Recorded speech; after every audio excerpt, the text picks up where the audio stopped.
Hello everyone, welcome back to CMS-Connected, the web content management industry's only news commentary show. I'm Tyler Pybron, alongside Scott Lewer of Digital Clarity Group.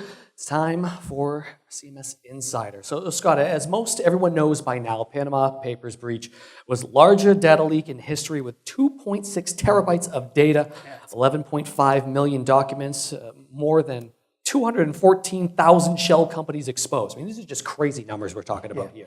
Now, hackers breached systems of Panama-based law firm Mossack Fonseca and leaked extraordinary amount of documents that has shed a light on tax-avoiding efforts by the world's elite leaders, which was likely the result of unpatched content management systems. Now, let's talk about this because that's obviously CMS Connected, CMS Insider. The first question, what can be learned from this? And I know one of the things you want to focus on is open source. Is it the fault of open source? The first question, though, that goes even before that is that make sure if you're going to be a criminal that you find a lawyer that has security under wraps.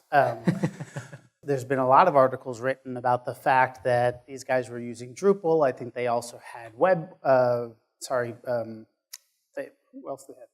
WordPress, Drupal, and Drupal, and so look, there's an awful lot out there who want to go and once again with the FUD go throw the open source under the bus and kind of everything baby out with the bathwater on this. This is not the fault of open source. This is the fault of folks who just are not caring at all about security. They were on releases that were multiple years old, where lots and lots of revisions had come out with plugins for not plugins, but updates for it, so that basically take care of these breaches. They put out very, very, very public statements that if you've got this, basically upgrade now, sort of a thing. And these guys just ignored it because you always think that it can't happen to you. I would think you'd be a little bit more considerate if you're, harboring the criminal investments of big politicians and stars, but I guess these guys weren't. But it's also not the fault of open source here because the hack here was also on email. And the email system that they were using was Outlook. But once again, they were using a really old version of Outlook webmail. They hadn't updated it at all. And so it was really easy to go figure out the ins and outs of this thing. So, if anything, to be honest, I will say if you are gonna put a slam on open source, I think it's not a slam, but instead it's a caution that says, if you're open source, you've got to be more hands-on, right? You have to be much more aware of the releases that are coming out, about the cautions that are coming out, because it's not so the upgrades tend to be fewer and less far in between. But that being said, I think if anything, an Acquia, who is the kind of Red Hat equivalent of the Drupal world,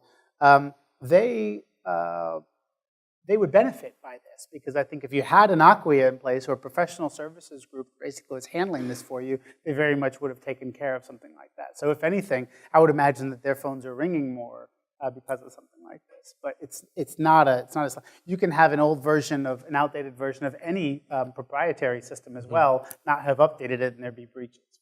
So the last final point, I think, to mention, obviously given the subject today, digitizing in general, dangerous when you digitize everything, right? Well, that's the thing too, is here, a lot of times, look, we're at a conference here where we're talking about enterprise social and about how to communicate internally, and part of the reason for doing that is because as you digitize things and as you get information out of people's brains and into a way that they can be shared, collaborated on, and you can benefit by the crowd, the challenge with that is you are more vulnerable because now you've got stuff written down, and it's not just a phone call with Putin's cronies or whatever, but now it's actually like in written digital form. So yeah, we really do undervalue, I think, security. It's a conversation that you leave kind of to the CIO, but it really is relevant and really matters. And I think as it relates to privacy, that's a conversation it's a different conversation, but it's one that's starting to be held a lot more. UK just released new guidelines. So I think people are going to be a lot more aware about who has their information, and not just kind of in an online world what business is out there, but maybe even who you're doing business with and what information they have about you. Yes, indeed. And that right there will do it for us as a CMS Insider. This is CMS Connected. That's all the time we have for today's show, but make sure you check out some previous shows on cms-connected.com. You can see this episode as well as previous episodes in their entirety. Lots of great stuff on there for many years of episodes, actually. Say one more thing. That's something that happened over the course of this last month that we didn't cover today was a Sitecore acquisition, and we did a little one-off on that one. So point people to that too, I think. Absolutely. You can find one-offs and actually more content on the weekly basis actually going to be going forward as well. So make sure you log on to cms-connected.com. Take a look at all previous episodes as well as content going forward. Before we go, definitely want to say a big thank you to Falcon Software and Digital Clarity Group. And on behalf of my co-host Scott Lewer and Jeff Willinger and Rachel Betts, I am Tyler Pybron saying so long. Looking forward to seeing you next time. Remember, get connected, stay connected right here on CMS Connected. Take care.